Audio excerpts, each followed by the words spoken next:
I saw you out there coaching. What was that like for you to just be out in the coaching seat this time?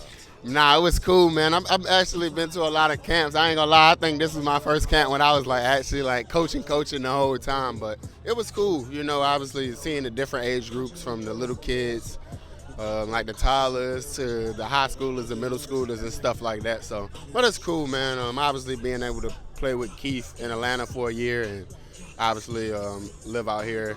Well, we're in Covina right now, but I'm in the Valley, so came out here to support my boy. How important was this for you when you were young, when you were some of these kids' ages, to impact your career the way it went, into the NFL?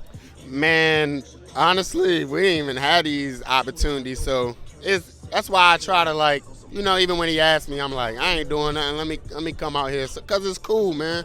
Cause I've been able to have camps, and 8 years later, you see a kid in Jersey Mike's or something like that, and he's like, hey, I went to your camp, and he's 18 now. So I was just telling somebody earlier, it's going to be one of these kids that's at this camp that's going to be hosting a camp later in life. So I think it's just cool, man, to be able to just meet guys that's been able to do stuff that you want to do and that you have hopes and admirations to do. So to be able to have guys that's been in that position, whether it's active players or former players, but just come out here and just have some fun.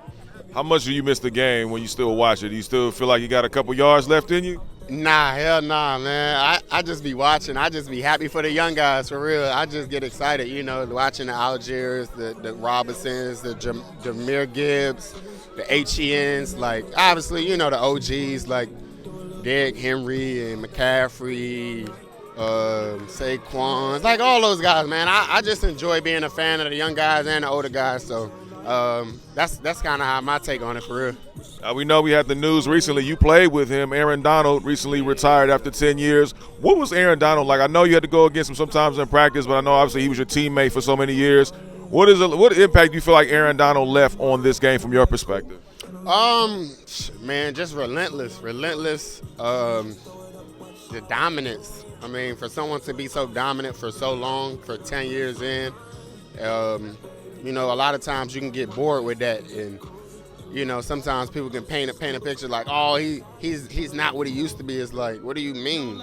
They're still triple teaming and double teaming this man. So, but yeah, definitely I think he's the best defensive player.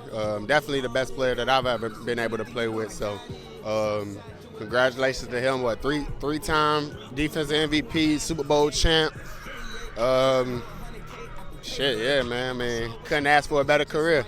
Absolutely, definitely first ballot Hall of Famer. You got a good Aaron Donald story for us?